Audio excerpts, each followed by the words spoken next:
नमस्कार। आज देश की तमाम फटाफट खबरों में आपका स्वागत है।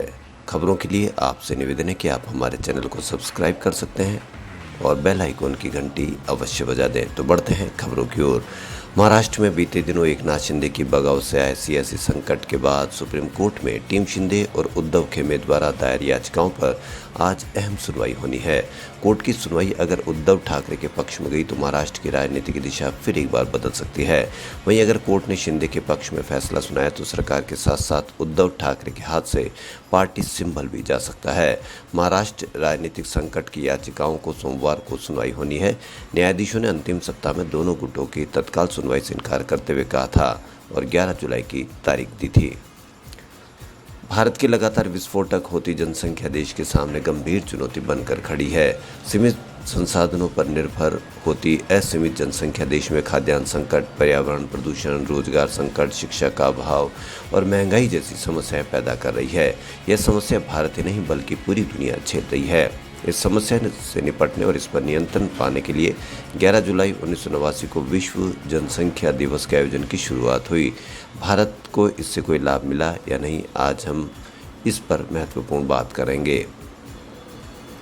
मध्य प्रदेश के बड़वानी में सामाजिक कार्यकर्ता मेधा पाटकर के खिलाफ आदिवासी बच्चों की शिक्षा के नाम पर एकत्रित करीब 13 करोड़ की राशि के कथित दुरुपयोग के आरोप में एफआईआर दर्ज की गई है। मेधा पाटकर के अलावा 11 अन्य के खिलाफ भी आईपीसी की धारा 420 के तहत प्राथमिकी दर्ज की गई है। शिकायतकर्ता ने आरोप लगाया कि नर्मदा नव निर्माण अभियान ट्रस्ट द्वारा एकत्र धन का इस्तेमाल राष्ट्रीय विरोधी गतिविधियों में किया जा रहा है। आज़ादी के बाद पहली बार संसद में सत्ताधारी पार्टी का कोई मुस्लिम सदस्य नहीं बचा है। बीजेपी के पास इस समय 396 सांसद और 1389 विधायक हैं। इनमें से एक भी मुस्लिम नहीं। इसी का रिफ्लेक्शन सरकार की हिस्सेदारी में भी दिखता है। पहली बार केंद्र सरकार और 16 राज्यों की सरकार में एक भी मुस्लिम मंत्री नहीं है। देश की 16% आबादी होने के बावजूद कोई मुस्लिम मुख्यमंत्री भी नहीं है। श्रीलंका के राष्ट्रपति भवन में खुफिया बंकर हो सकता है। रविवार को एक वीडियो भी सामने आया जिसमें राष्ट्रपति भवन में खुफिया रास्ता होने का दावा किया गया। प्रदर्शन कर रहे लोगों का दावा है कि राष्ट्रपति अपनी जान बचाकर इसी खुफिया रास्ते से देश छोड़कर भागे हैं। राष्ट्रपति भवन के फर्स्ट फ्लोर पर यह बंकर बनाया गया है। बंकर से बाहर जाने के पहले यहाँ लकड़ी की अलमारी फिट की गई थी। महाराष्ट्र के बाद अब पड़ोसी राज्य गोवा में भी सियासी हलचल तेज हो गई है। यह सरकार गिराने की नहीं बल्कि कांग्रेस में सेंधमारे की खबरें सामने आ रही है। कांग्रेस हाईकमान ने नेता प्रतिपक्ष के पद से मोबाइल लोबो को हटा दिया है। बताया जा रहा है कि भाजपा से डील के पीछे लोबो ही मुख्य भूमिका में है। गोवा के पूर्व मुख्यमंत्री दिगंबर कामत और विपक्ष के नेता माइकल लोबो समेत कांग्रेस के 9 विधायकों के भाजपा में जाने की अटकलें हैं। असम में रविवार को भगवान शिव और पार्वती की वेशभूषा में 2 कलाकारों ने महंगाई के विरोध में नुक्कड़ नाटक किया। दोनों कलाकारों ने इसी रूप में बाइक भी चलाई। हिंदू संगठनों ने इसे देवी देवताओं का अपमान बताकर केस दर्ज करा दिया। इस पर पुलिस ने कलाकारों को गिरफ्तार कर लिया। हालांकि बाद में उन्हें जमानत मिल गई। कलाकारों ने बताया कि वो जागरूक कर रहे थे। अगले 24 घंटों में दिल्ली समेत 7 राज्यों में भारी बारिश का अलर्ट है। दिल्ली, उत्तराखंड, यूपी, हरियाणा, राजस्थान, मध्य प्रदेश और हिमाचल प्रदेश में तेज बारिश होगी। कर्नाटक और तेलंगाना में रेड अलर्ट जारी किया गया है। मौसम विभाग के अनुसार अगले 5 दिनों तक उत्तर और मध्य भारत में मानसून सक्रिय रहेगा। सूर्य कुमार यादव की तूफानी शतक के बावजूद टीम इंडिया 3 टी20 मैचों की सीरीज में इंग्लैंड को क्लीन स्वीप नहीं कर सकी। रविवार को नॉटिंघम में खेले गए तीसरे मैच में इंग्लैंड ने भारत 17 रन से हरा दिया। इंग्लैंड ने टॉस जीतकर पहले बल्लेबाजी करते 20 ओवर में 7 विकेट खोकर 215 रन बनाए। जवाब में भारतीय टीम ने 20 ओवर में 9 विकेट खोकर 198 रन ही बना सकी। आज के दिन से विश्व जनसंख्या दिवस की शुरुआत हुई। 11 जुलाई 1987 को दुनिया की जनसंख्या 5 अरब हो गई थी।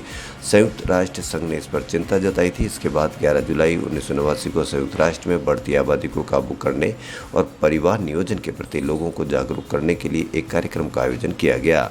इसके साथ ही पहली बार विश्व जनसंख्या दिवस मनाया गया। राजस्थान के ग्राम पंचायत जियोबेरी की हनुमानपुरा में प्रजापति युवा शक्ति संगठन के तत्वाधान में प्रतिभावान छात्र छात्राओं का सम्मान समारोह आयोजित हुआ, जिसमें प्रजापत समाज की 210 प्रतिभाओं को सम्मानित किया गया। रविवार को जियोबेरी ग्राम पंचायत के हनुमानपुरा में भारतीय प्रशासनिक सेवा के अधिकारी पवन प्रजापत के मुख्य आतिथ्य में संत श्री पति धाम नंदन वन सेवा के महंत गोविंद बल्लभ दास महाराज उपस्थित हुए। 210 छात्र छात्राओं को स्मृति चिन्ह, प्रशस्ति पत्र देकर सम्मानित किया गया। राजस्थान के जयपुर शहर का ट्रैफिक सिस्टम जल्द ही अपग्रेड किया जाएगा। चौराहे और तिराहे पर लगे 234 सिग्नल की टाइमिंग रीसेट होगा। कुछ चौराहे पर ग्रीन लाइट का समय भी बढ़ाया जाएगा, तो कुछ पर रेड लाइट का टाइमिंग बदलने की तैयारी है। इसके अलावा जयपुर में 50 नए ट्रैफिक पॉइंट्स बनाए जा रहे हैं। पहले फेज में 34 चौराहे, तिराहे और 16 चौराहे दूसरे फेज में सुधारे जाएंगे। पायलट और कैबिन क्रू के बाद अब इंडिगो को कुछ स्टेशंस पर अपने एयरक्राफ्ट मेंटेनेंस टेक्नीशियन से परेशानी का सामना करना पड़ रहा है। मीडिया रिपोर्ट के अनुसार अच्छा इंक्रीमेंट नहीं होने के विरोध में बड़ी संख्या में टेक्नीशियंस ने हैदराबाद और दिल्ली जैसे प्रमुख केंद्रों पर सामूहिक अवकाश लिया है। हालांकि इंडिगो की तरफ से अब तक इस मामले पर कोई जवाब नहीं आया है। 5G स्पेक्ट्रम नीलामी में अडानी ग्रुप भी शामिल होगा। कंपनी ने शनिवार को इसकी पुष्टि की है। हालांकि अडानी ग्रुप ने साफ किया कि उसका प्लान कंज्यूमर मोबिलिटी स्पेस में एंटर करने का नहीं है, वो प्राइवेट नेटवर्क सॉल्यूशन स्थापित करना चाहता है। बयान में कहा गया कि हम airport, port, logistic, power generation, transmission, distribution और वेरियस मैन्युफैक्चरिंग ऑपरेशन में एनहेंस्ड साइबर सिक्योरिटी के साथ साथ प्राइवेट नेटवर्क सॉल्यूशन देने के लिए 5G स्पेक्ट्रम नीलामी में भाग ले रहे हैं। इनकम टैक्स रिटर्न फाइल करने की आखिरी तारीख नज़दीक है। इंडिविजुअल और सैलरीड एम्प्लॉय जिनकी अकाउंट ऑडिट की जरूरत नहीं है, उनके लिए फाइनेंशियल ईयर 2021-22 या असेसमेंट ईयर 2022-23 के लिए ITR दाखिल करने की आखिरी तारीख 31 जुलाई 2022 है। ITR दाखिल करना काफ़ी आसान है, इसे आप खुद ही वेबसाइट पर जाकर भर सकते हैं। टेस्ला के CEO और दुनिया के सबसे अमीर व्यक्ति एलन मस्क ने शुक्रवार को ट्विटर खरीद डील कैंसिल कर दी। $44 अरब कि इस डील को खत्म करते समय मस्क ने कहा कि कंपनी अपने प्लेटफॉर्म पर मौजूदा फेक या नकली ट्विटर अकाउंट से जुड़ा डेटा मुहैया कराने में नाकाम रही है। वहीं ट्विटर बोर्ड के चेयरमैन ब्रेट टायलो ने कहा कि समझौते को लागू कराने के लिए हम कोर्ट जाएंगे। नोवाक जोकोविच ने 21वां ग्रैंड स्लैम खिताब जीत लिया। उन्होंने रविवार को खेले गए विंबलडन फाइनल में ऑस्ट्रेलिया के निक किर्गियोस को 4-6, 6-3, 6-4, 7-6 से हराया।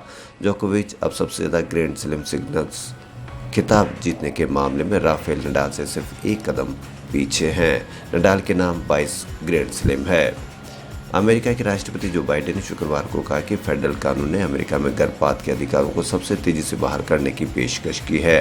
उन्होंने मतदाताओं से आग्रह किया कि out of control supreme court की अवहेलना करते हुए आगामी चुनाव में अपनी पसंद के जनप्रतिनिधियों का चुनाव करें। बॉलीवुड में अक्सर सेलेब्स चकाचौंध में नजर आते हैं। फिल्मों के साथ साथ इनकी लग्जरी लाइफ भी चर्चा में बनी रहती है, लेकिन कई बार ऐसा भी देखने को मिला है जब फिल्मों में नाम कमाने के बावजूद एक्टर्स पाई को मोहताज हो गए। ऐसे ही कुछ सितारे हैं। भगवान आबाजी पालो की कहानी बेहद दुखद है। भगवान दादा के नाम से मशहूर डायरेक्टर ने फिल्म क्रिमिनल से बॉलीवुड में शुरुआत की और गीता बाली के साथ अलबेला जैसे हिट फिल्में दी। फिल्में नहीं चली तो उन्होंने अपना बंगला भी बेचना पड़ा, साथ ही उन्होंने अपनी 7 कारें भी बेचनी पड़ी। इनका इस्तेमाल वो अपने आने जाने के लिए किया करते थे। भगवान दादा इतने कर्ज में डूब गए कि उन्हें चाल में शिफ्ट होना पड़ा। 2002 में दिल का दौरा पड़ने से उनकी मौत हो गई। खबरों फिलहाल इतना ही। यदि आपको हमारा चैनल पसंद आए तो लाइक, सब्सक्राइब और शेयर अवश्य करें। धन्यवाद।